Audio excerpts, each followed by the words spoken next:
Gita is a foundation inspiring us to live a life of karam as righteousness, to walk the path with unwavering faith and to embody the divine teachings. In these eternal lessons, we find the sense of religious wisdom that continues to illuminate the way for all who have a deeper connection with human act. Within the verses of Bhagavad Gita, we find profound teachings that guide us in the journey of life. It imparts wisdom on the path of duty, righteousness, and the eternal struggle between the right and the wrong. The Bhagavad Gita is an ocean deeper than the indigo blue, wherefrom we can churn out numerous lessons every time we go through the text. In fact, it is an encyclopedia of life to bring about our transformation.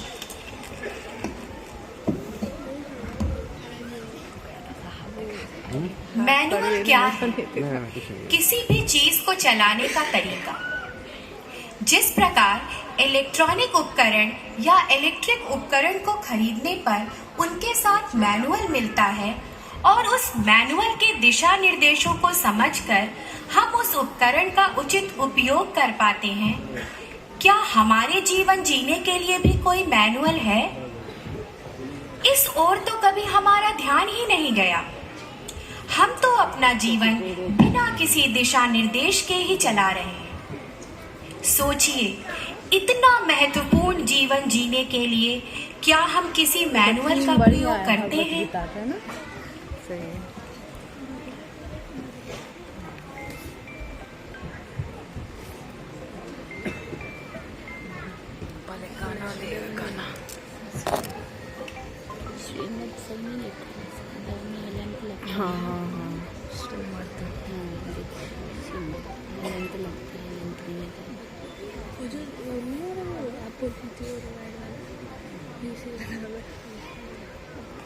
Now I request Shreya and Pranjal to take over.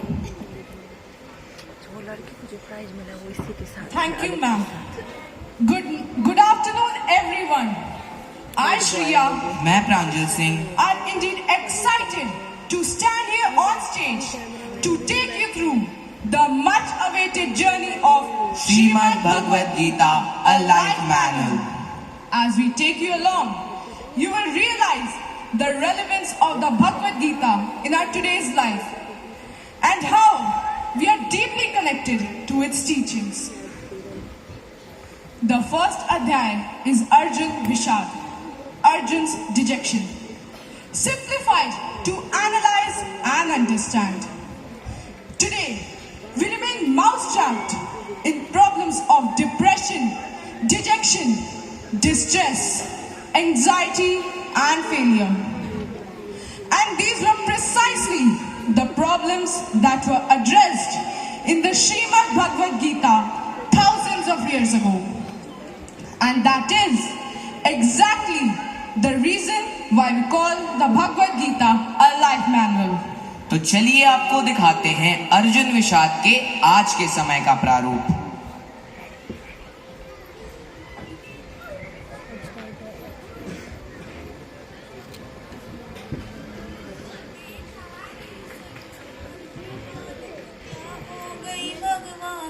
कितना बदल गया इंसान, कितना बदल गया इंसान।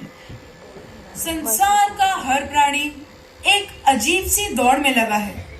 यदि उस दौड़ में आगे निकले तो खुशी, नहीं तो तनाव। रीयूनियन के दौरान अपने मित्रों में अपनी धन दौलत और अपने सोशल स्टेटस का दिखावा करना तनाव का कारण बनता है। आओ दोस्तों, इतने सालों के बाद मिलकर कितना अच्छा लग रहा है। वो बचपन के दिन भी क्या दिन थे। अरे छोड़ो ये बचपन की बातें, आज की बात करो। किसने लाइफ में क्या किया? मेरी लाइफ तो सॉर्टेड है ब्रो। मेरा तो 15 लाख का पैकेज है। 15 लाख? मैंने तो अभी जॉब चेंज की है। मेरा पैकेज सुनोगे तो हैरान ही रह जाओगे। पूरे 25 लाख का पैकेज है। क्या 25 लाख? अरे भाई, किसी के यहाँ नौकरी करना तो मेरी फितरत में नहीं है। पिताजी ने जो इतना कमाया है उसकी देखभाल करने वाला भी तो कोई हो। मेरा तो टर्नओवर ही पूरे 50 करोड़ का है। क्या 50 करोड़? मेरा तो बस 5 लाख का पैकेज है। मैं तो जिंदगी की दौड़ में पिछड़ गया। क्या करूं, कहाँ जाऊं, कुछ समझ नहीं आ रहा।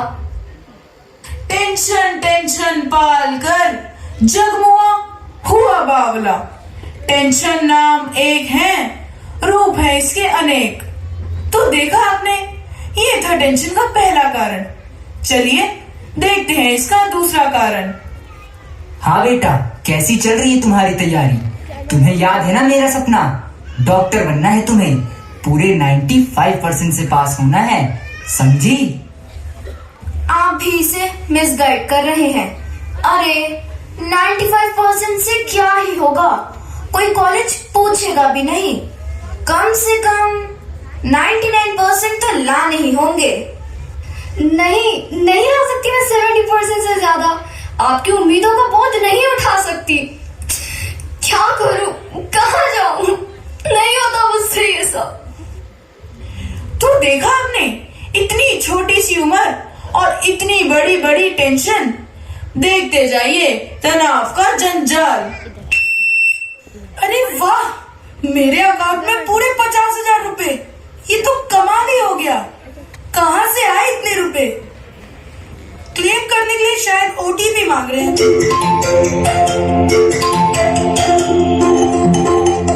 हाँ, मैं आपको अभी ओटीपी बताता हूँ। ओटीपी है 1 सेकेंड 4312।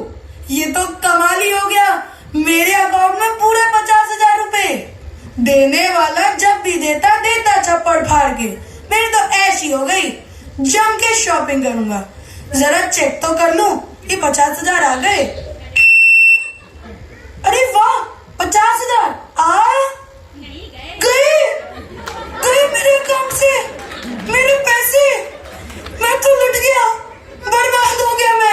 मेरी मेहनत की कमाई सब लुट गया।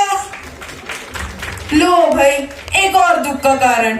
यहाँ तो लेने के देने ही पड़ गए। बहुत हुई जग बीती, अब बारी है आप बीती की। तो ये है मेरे घर के हालात। देखो बच्चों, अब मैं रिटायर हो गया हूँ। तुम्हारी मम्मी और मैंने फैसला किया है कि अब हम अपना वक्त बच्चों के साथ ही बिताएंगे। अरे पापा, वो सब तो ठीक है, लेकिन मैं आपको अपने साथ नहीं रख सकता।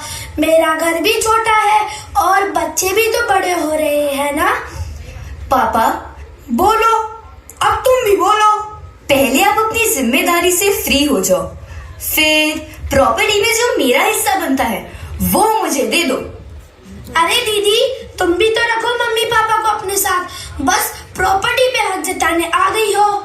अरे मैं कैसे रख सकती हूँ मम्मी पापा को अपने साथ? मेरे भी तो इन-लॉज है, वो क्या सोचेंगे? हे भगवान, हमारा घर तो टूट रहा है। आप लोगों को जो करना है कीजिए, लेकिन अगर सबने अलग अलग रहने का निश्चय किया तो मैं तो दादा दादी के साथ ही रहूंगा। तो देखा आपने, ये है मेरे घर के हालात। हर समय झगड़ा। मैं तो तंग आ गया हूं इन रोज रोज के झगड़ों से। क्या इन झगड़ों का कोई अंत है? क्या कोई उपाय है इन झगड़ों से बाहर निकलने का?